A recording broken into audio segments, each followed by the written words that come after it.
This afternoon on the sidelines of the G7, Trump is meeting with the Indian Prime Minister Narendra Modi. Let's listen to a little of their conversation. Confident that this will lead to a long-standing peace in the region. Excellency, आप और हम सभी इस बात से सहमत हैं कि हॉर्मुज का खुला रहना एक वैश्विक अर्थव्यवस्था के लिए बहुत ही अनिवार्य है. Mr. President, you and I agree that keeping the Strait of Hormuz open is vital for the global economy. Excellency, हम हमेशा कहते रहे हैं कि फ्रीडम ऑफ नेविगेशन सुनिश्चित होना चाहिए और इस पर हम सब ने मिलकर के बल देना चाहिए. India has consistently emphasized the importance of ensuring freedom of navigation, and we should work together and place a particular emphasis on that. Excellency, आप जानते हैं कि मैरीटाइम ट्रेड की दुनिया में भारत के लाखों सी फेरर्स आज दुनिया के अलग अलग समुद्र में अपनी सेवाएं दे रहे हैं, विश्व की प्रगति में बहुत बड़ा योगदान दे रहे हैं और मैं समझता हूं कि उनकी सुरक्षा भी उतना ही महत्वपूर्ण है. Mr. President, you are aware across the world, Indian seafarers in hundreds of thousands are working and they're performing their duties across global maritime trade routes, including the Strait of Hormuz, and their safety is of utmost importance to us. Excellency, समझौते के लिए शांति के प्रयासों में आपने भरपूर प्रयास किया है.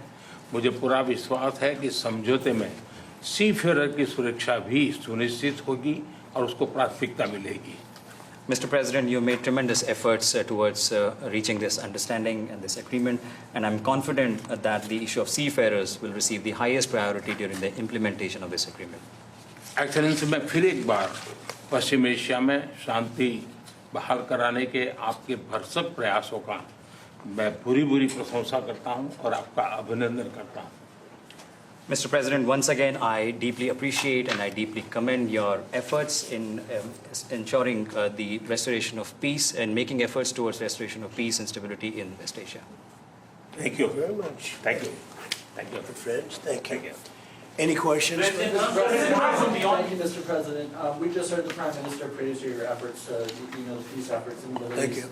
Do you think you can carry the momentum from the Iran deal over to securing an end to the war in Ukraine? And can you tell us about your conversations with President Zelensky here at the G7? Well, I had very good talks with President Zelensky and with President Putin, and we'd like to see that one end.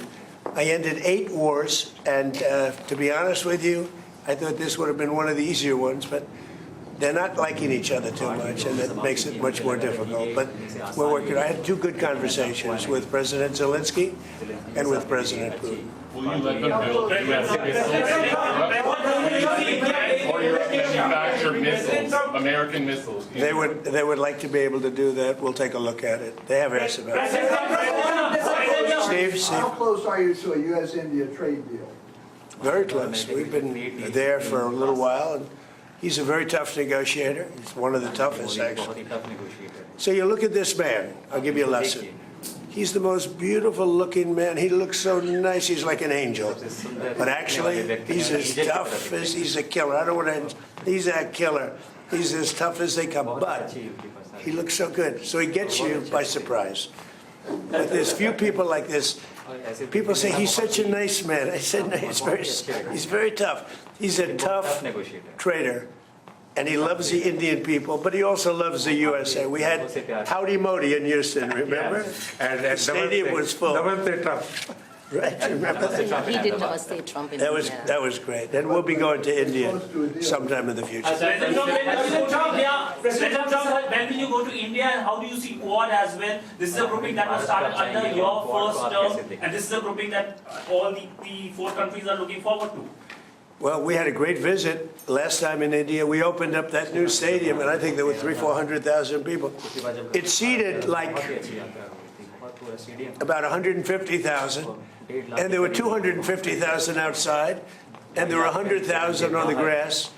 That was, I don't know if that record's ever been broken, but I had a great time in India. Do you expect India to play any role in West Asia? I'm Siddhant from Say it. 18. Do you expect India to play any role in West Asia? Yeah, I do. I think India plays a big role in everything. As long as he's the leader, India's going to play a big role. And some You said many times that India has a great friend in United States, in Washington D.C., They do. in White House, till the time you are president. But some of your decisions recently caused trouble, concern in India. How would you like to assure people of India? Well, I said it. As long as I'm president, we have a great. They have a great friend in the White House. I don't know where there might have been a trouble, but I don't think so. I can tell you, everyone here, they love India. They have tremendous respect for this man. Tremendous.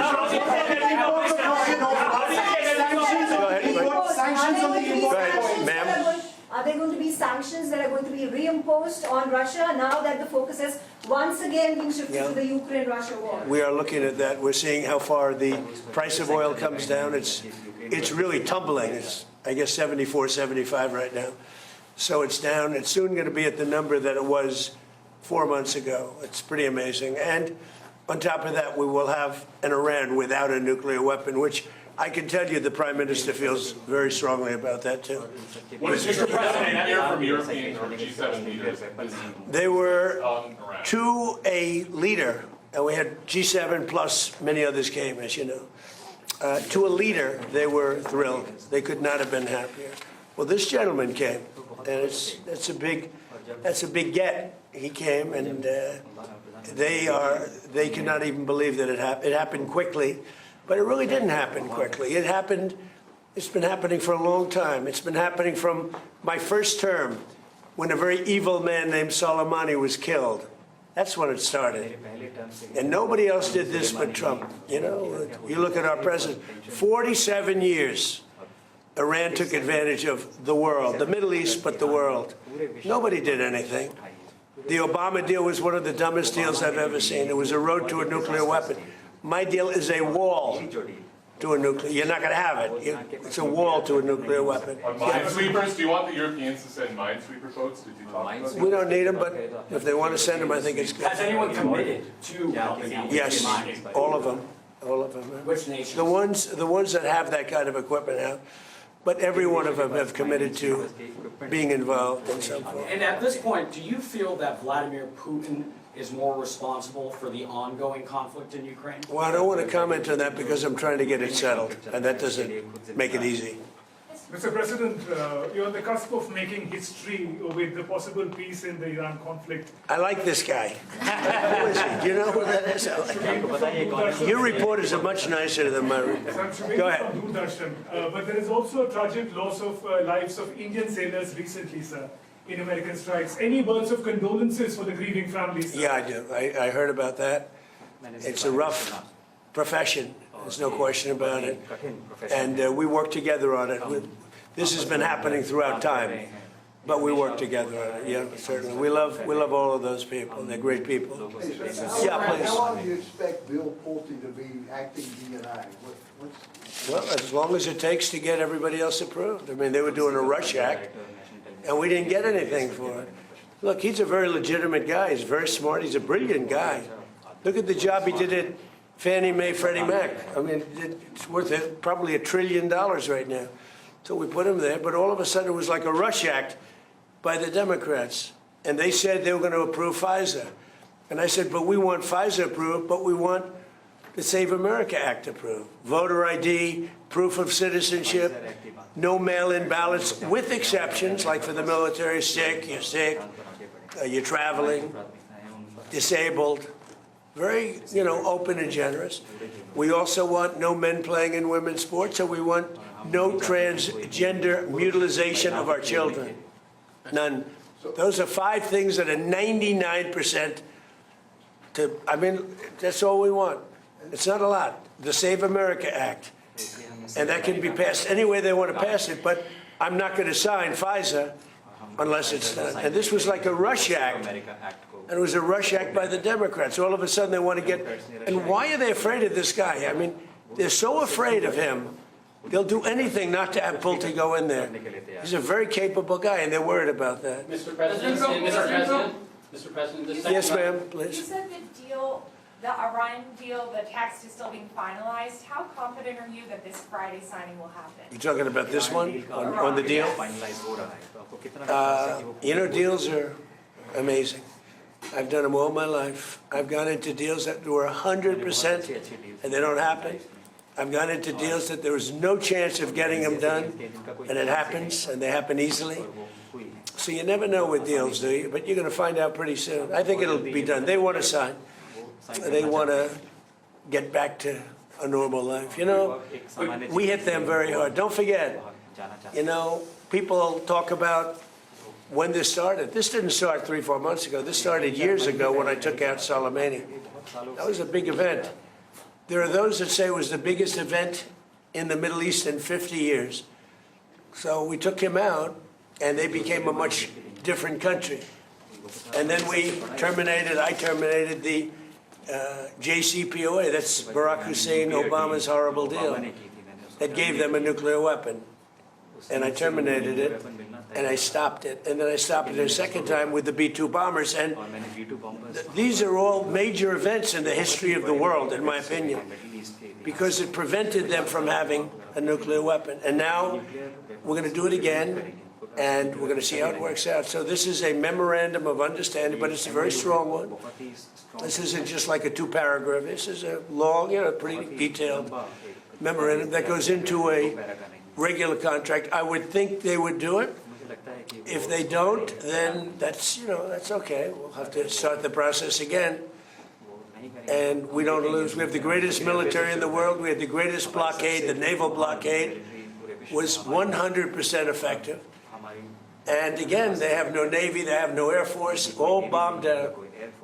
I don't want to say the leaders, but first level of leader, gone. Second level of leaders, gone. Some of the third level of leaders, gone. And they want to make a deal. They are so ready to make a deal. Yeah. But you know what?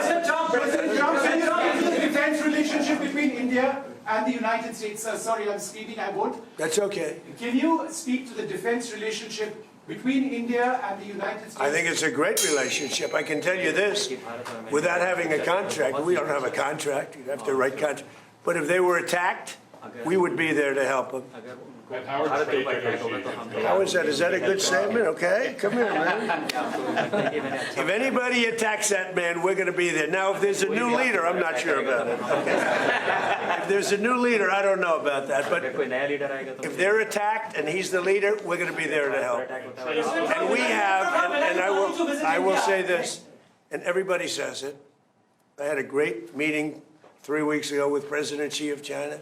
We have the strongest military in the world by far, and I built it in my first term, and we're using it in my second term, and they gave some of it away stupidly in Afghanistan, as you know, and they spent a lot on Ukraine, $350 billion, but we have the most powerful military in the world. You saw that with Venezuela, which was 48, think of it, 48 minutes, and now our relationship with Venezuela is great. We've paid for the cost of the war 40 times, taking millions of barrels out. Venezuela's benefiting, we're benefiting, Venezuela's benefiting, and then we go to Iran, and really in the first week, militarily, we defeated Iran. Nobody thought that could be done. Yeah, please. Mr. President, do you want Israel to halt its military campaign? No, I want Israel to be able to protect himself, but I do want them to use good judgment. President Trump, can we expect a highly skilled Indian professional to be getting more opportunities in the United States under your presidency? What does that mean? What? Well, highly skilled professionals to get more opportunities here in the US. Oh, yeah, sure. I mean, always. Yeah. We've always had tremendous relationships in terms of employment with India. Very talented people. You've seen European leaders interact very warmly with you at this summit. Do you think that they're coming around to your worldview? Well, I think they think I was right. I'm sort of always right. You know, when you get right down to it, I think they think I was right. They feel good. Now all of a sudden they all want to be involved. There's no reason to have them because it's pretty much over. But they all want to be involved. He'd be involved if I wanted, but we don't want to waste his time or his people. No, the European leaders, the meeting we had today was you know, just the leaders. I don't even say the European, the leaders that we had met with, in addition to the 7, We had quite a few come in. They all were willing to get involved. Thank you. Thank you. We had a great meeting on AI. We had all the top people here, and it was a great meeting. And as you know, we're building tremendous numbers of plants, but AI, we're building the biggest in the world. We're #1 in AI by a lot, and it was a very productive. How's it going with the negotiations with Anthropic? He was here, going fine. I think it's going fine. Energy cooperation. How do you see energy cooperation? India is diversifying, buying more energy from across the world, including United States. I'm enhanceable from beyond. How do you see India buying energy from you? India can do anything they want with us. We have the best relationship. We cannot be closer than we are. Would you say that, sir? I don't think we can be any closer. Both him and I and our nations, but it really starts with the two of us. We cannot be closer. Thank you very much.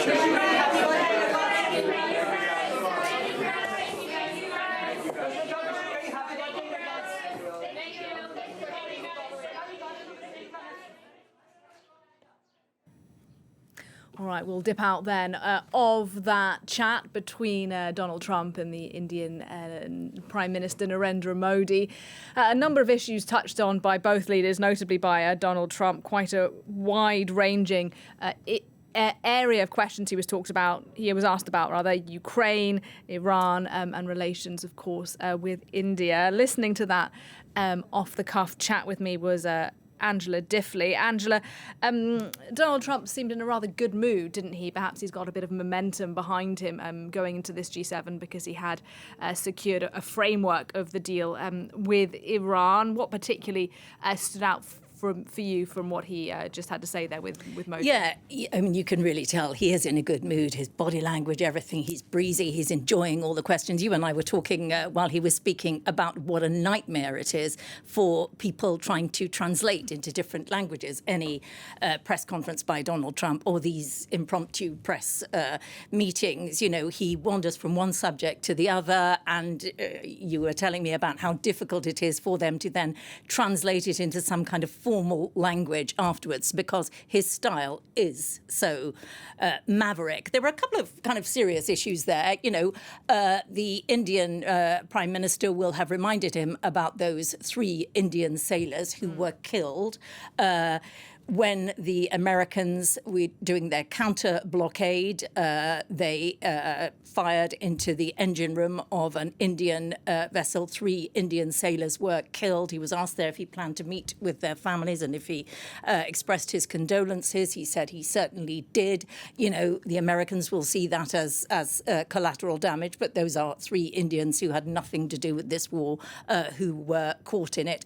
And also Indian trade, as trade around the world was significantly disrupted. He also had a big fight not so long ago with Modi, although they are ideologically very aligned on tariffs and slapped huge tariffs on India, causing enormous shock. That they've roved back a bit. He said they're now negotiating a new trade deal. Modi is a tough trading partner. You know, we'll see what comes out of that. For Donald Trump, you know, these press conferences are very easy. If he wants to field a difficult question, if he's asked something difficult, he simply changes the subject, talks about transgender athletes. You know, he's in a good mood. He'll take it where he wants to. Yeah, and you know, you mentioned those tensions that he's had with Narendra Modi in the past. I mean, in this particular press conference, as we said, he's in a pretty good mood. He seemed to be very fawning towards the Indian leader. Every time he was asked a question about relations with India, he was at pains to emphasise, actually, look, we get on pretty well. He said, I don't know what would happen if there's a new Indian leader, but now it seems the 2 countries going strong. Absolutely. And again, freelancing completely. He said, if anybody attacks India and this man is in charge, we will be there. That is a very broad statement to make. And again, linking any American help to whoever is in charge and that it be someone ideologically aligned with Trump is wild. Again, he simply does his own thing. He might undo it tomorrow. He might say something different. These press conferences are fun, if you like, in one way to cover, but increasingly meaningless because because anything he says might be undone the next day. On Hormuz, he is pushing the same question on this memorandum of understanding. He is pushing the same ideas every single time. The two issues he wants to talk about are the Strait of Hormuz is now going to be open. There will be no nuclear bombs or weapons in Iran, and the markets are happy. That is all he wants to say. And the fact that, you know, the Americans are so reluctant to release the document, I mean, there have been several leaks now, you know, speaks volumes. It is thin, there is no detail, and you know, there are so many unanswered questions in it. Not a worry for Donald Trump, though.